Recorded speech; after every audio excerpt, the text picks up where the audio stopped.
जनता के सामने नजर आ रहा है।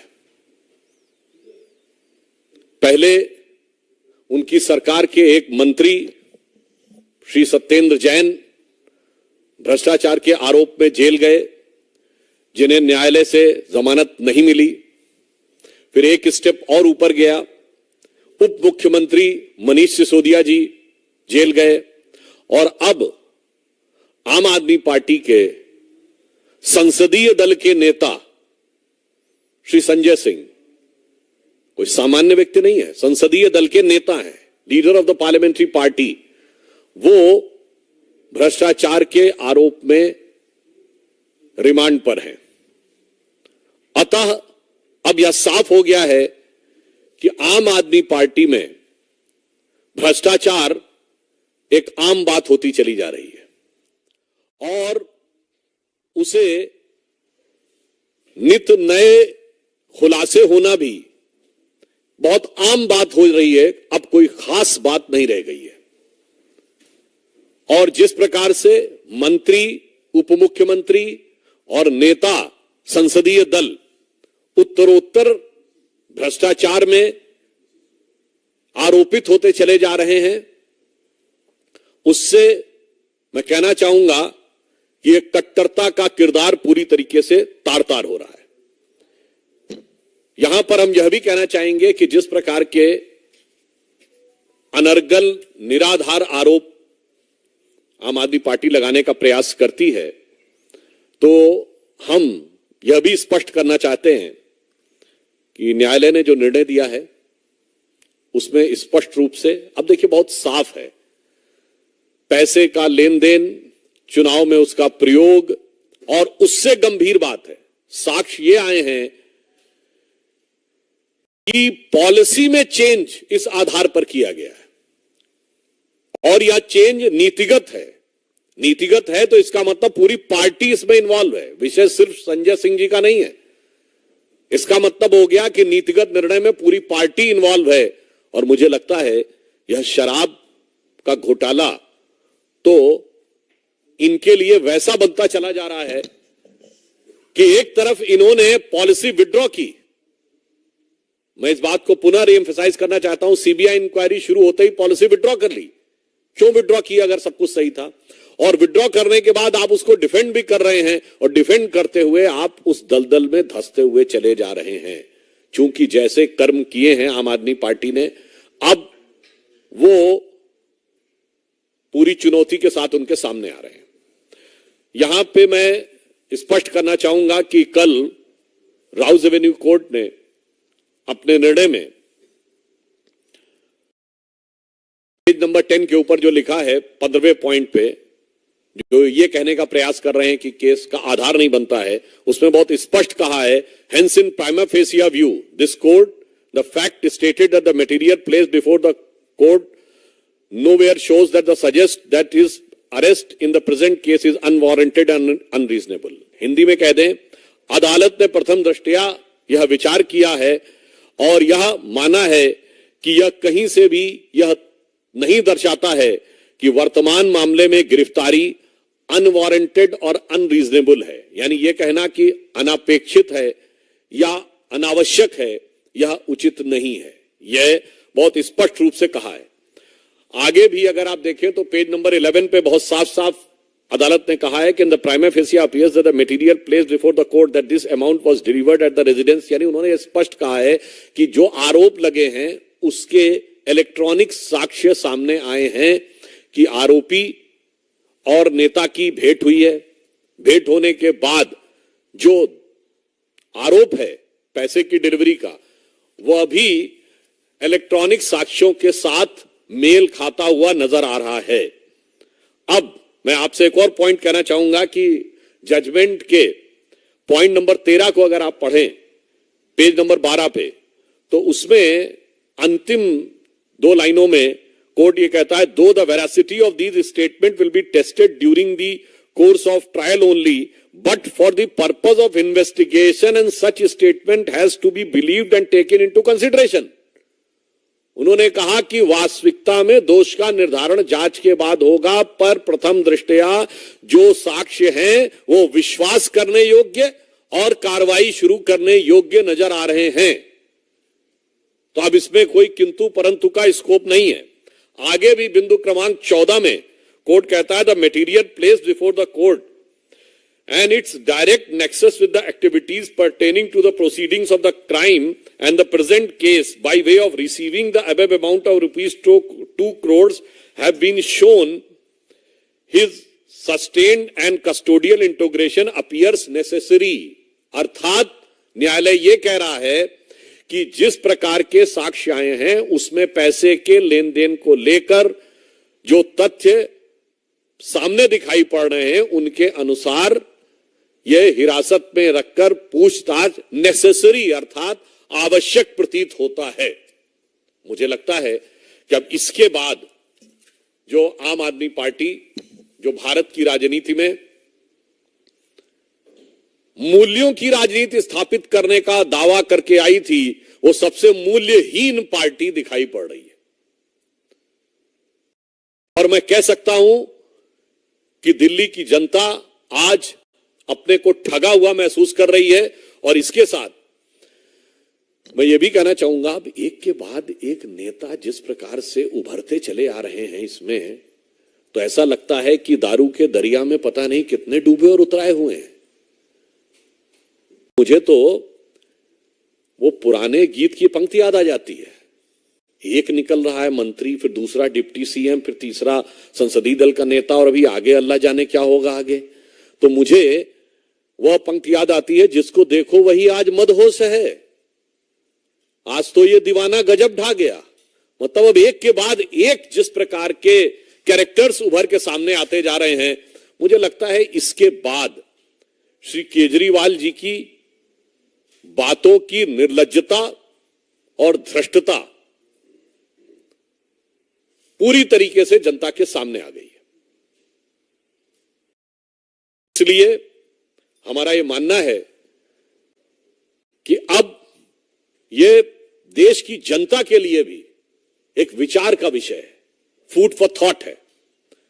जो लोग राजनीति में नए प्रयोग की बातें करते हैं, यह एक्सपेरिमेंटल पॉलिटिक्स का दौर अब नहीं है। भारत प्रखरता के साथ, दृढ़ता के साथ नई भूमिका को निभाने के लिए जहां विश्व पटल पर उभर रहा है, यहां ये तरह तरह के एक्सपेरिमेंट्स करने के प्रयास होते हैं। उन एक्सपेरिमेंट्स का परिणाम कितना दुखद और देश के लिए खतरनाक हो सकता है और उन प्रयोगों के चेहरे पर चढ़ा हुआ मुखौटा कितनी जल्दी उतर सकता है, यह भी समझना चाहिए। बहुत स्पष्ट है कि अब किसी भी प्रकार का प्रयोग भारतीय राजनीति के लिए घातक हो सकता है। यह मेरे विचार से आम आदमी पार्टी के अन्ना आंदोलन से निकली आम आदमी पार्टी के इस चरित्र के बाद यह भी एक विचार के लिए तथ्य देश की जनता के सामने है और देश की प्रबुद्ध जनता इसे समझ रही होगी। धन्यवाद।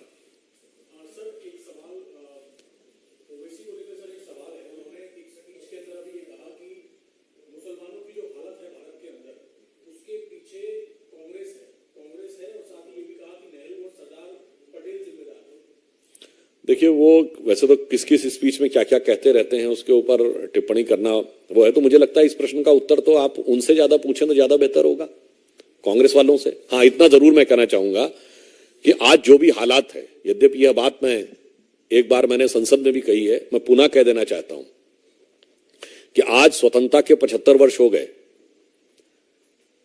मैं ओवैसी जैसे लोगों को भी स्पष्ट बता देना चाहता हूं कि जब यह देश स्वतंत्र हुआ तो जिनको आज माइनॉरिटी कहते हैं उनमें से कितने लोग ऐसे थे जिनके राजे रजवाड़े थे? कोई जैन रियासत थी क्या? कोई क्रिश्चियन रियासत थी या पारसी रियासत थी या यहूदी रियासत थी? इक्का दुक्का महाराजा पटियाला वगैरह को छोड़ दें तो बस एक दो ही सिख रियासतें थी और लाइन लगा के मुस्लिम रियासतें थी। नवाब पटौदी, नवाब जूनागढ़, नवाब भोपाल, नवाब लखनऊ, हैदराबाद के निजाम। तो फिर क्या हो गया भाई? आप तो सुल्तान आलम थे, हुजूर नवाब थे, क्या हो गया? इसलिए मैं जो बात बोल चुका हूं ओवैसी जी को समझना चाहिए कि जो हुक्मरान वक्त थे वो आज मजलूम हो गए क्योंकि सेकुलरिज्म के जाल में ऐसे फंसे कि उल जलूल हो गए।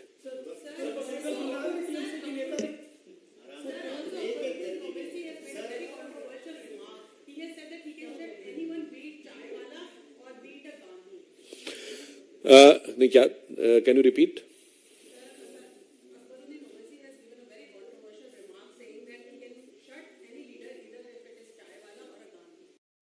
Actually, can you point out any of his statement which is non-controversial?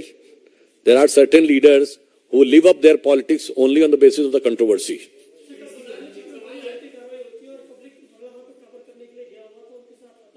कहाँ?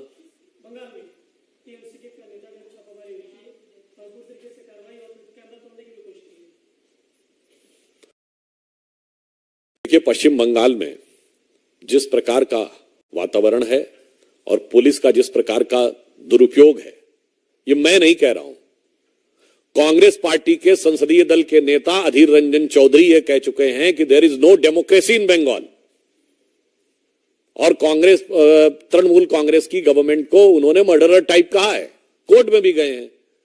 तो भाई, हमारी बात पे यकीन ना हो तो अपनों की बात पे तो यकीन कर लें। हमारे कार्यकर्ताओं के साथ होता हुआ अत्याचार विपक्ष को दिखाई नहीं पड़ता है, तो अपने कार्यकर्ताओं के साथ होता हुआ अत्याचार अनाचार तो देख लीजिए।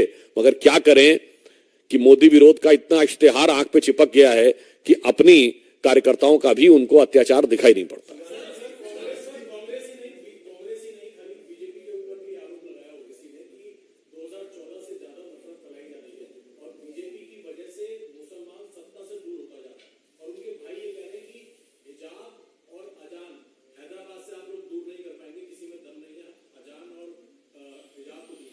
वैसे उन्होंने हैदराबाद की बात कही, आज तक हैदराबाद में हमारा शासन एक दिन भी नहीं रहा है और उनका 3-3 पीढ़ियों से वही हैदराबाद को रिप्रेजेंट करते रहे हैं। पर हैदराबाद में वो घटनाएं होती थी जब विदेश से लोग आते थे और 10-10, 12-12 साल की मुस्लिम बच्चियों को टेक्निकली कहा जाता है कि शादी के नाम पर ले जाते थे और बेचने की, व्यवहारिक दृष्टि से वो बेचने की बातें होती थी। उसके लिए क्या बोले आज तक? उसके लिए कौन जिम्मेदार है? एक भी दिन शासन न करने वाली भाजपा या लगातार 75 साल शासन करने वाले सो कॉल्ड सेकुलर दल या पिछले 3 पीढ़ियों से उस इलाके में की नुमाइंदगी कर रहे आली जनाब सरताज सेकुलर सियासत असदुद्दीन ओवैसी।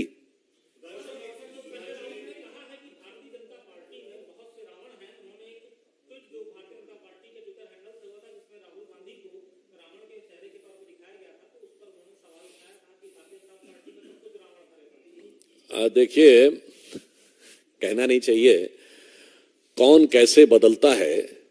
अब मुझे तो याद आता है कि जब विवादित ढांचा गिरा था तो उस रात स्वर्गीय बाला साहब ठाकरे जी का वक्तव्य कि उनसे पूछा पत्रकार ने कि आप पे आरोप है कि आपके शिव सैनिकों का इसमें हाथ है, तो उन्होंने कहा यदि ये है तो मेरे लिए गर्व की बात है। हमारे नेता डिफेंसिव थे, बाला साहब ठाकरे जी ने यह बात बोली थी, मगर आज तो आप उनके साथ खड़े हो गए जिन्होंने गोलियां चलवाई थी। भाई, कौन राम के साथ है, कौन रावण के साथ है, कौन धर्म के साथ है, कौन अधर्म के साथ है, कौन अपने पूर्वजों की विरासत के साथ है और कौन उनके पूर्वजों की विरासत के साथ है, जनता को दिखाई पड़ रहा है।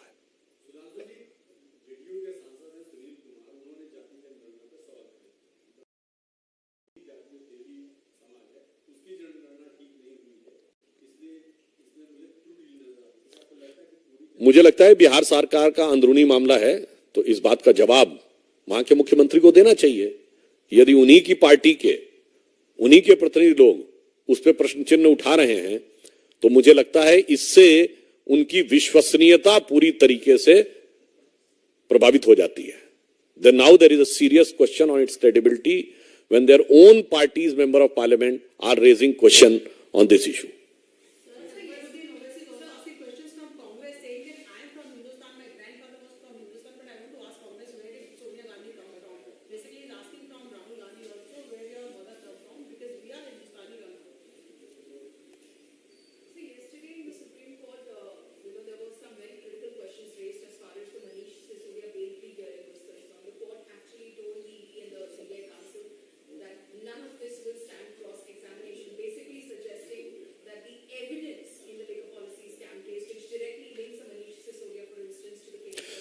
The fact of the matter is that since several months, former Deputy Chief Minister Shri Manish Sisodia ji is under jail, and that too with a proper judgment of the court.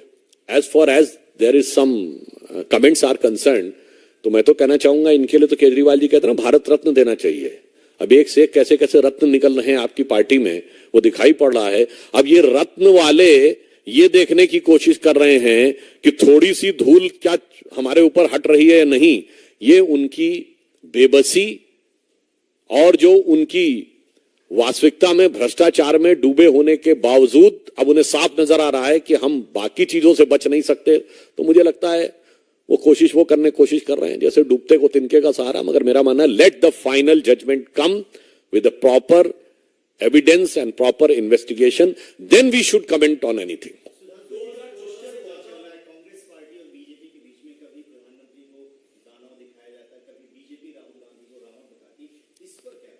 प्रधानमंत्री जी के बारे में कोई आज से थोड़ी चल रहा है। 2007 से जब सोनिया गांधी जी ने प्रधानमंत्री जी के बारे में बोला था मौत के सौदागर शब्द, तब से चल रहा है। और प्रधानमंत्री जी के बारे में तो आपको पता ही है, जब उनसे पूछा गया था विदेश में कि आपने, अब तो 9.5 साल हो गए, उस समय शायद 6 ही साल हुए थे, कि आप 24/7 काम करते हैं तो इतनी ऊर्जा कहां से लाते हैं। तो उन्होंने यही जवाब दिया था ना कि रोज 1 से 1.5 किलो गाली खाता हूं और उससे ऊर्जा पाता हूं, फिर आपकी सेवा में लग जाता हूं। तो वो जितना भी मोदी जी के लिए नफरत देते चले जाते हैं उतनी ही मोदी जी की पॉपुलैरिटी बढ़ती चली जाती है। तो विपक्ष ये सोचता है कि वो नफरत के द्वारा इलाज कर लेगा, तो मर्ज उनके दिमाग में है, वो इलाज नहीं हो रहा है। इलाज ये हो रहा है कि मोदी जी के लिए मोहब्बत बढ़ रही है जनता की नजर में। तो वो जो पुराना शेर है उसको घुमा के मैं कहना चाहूंगा कि मरीजे नफरते मोदी पर लानत खुदा की, मर्ज बढ़ता गया जो दवा की।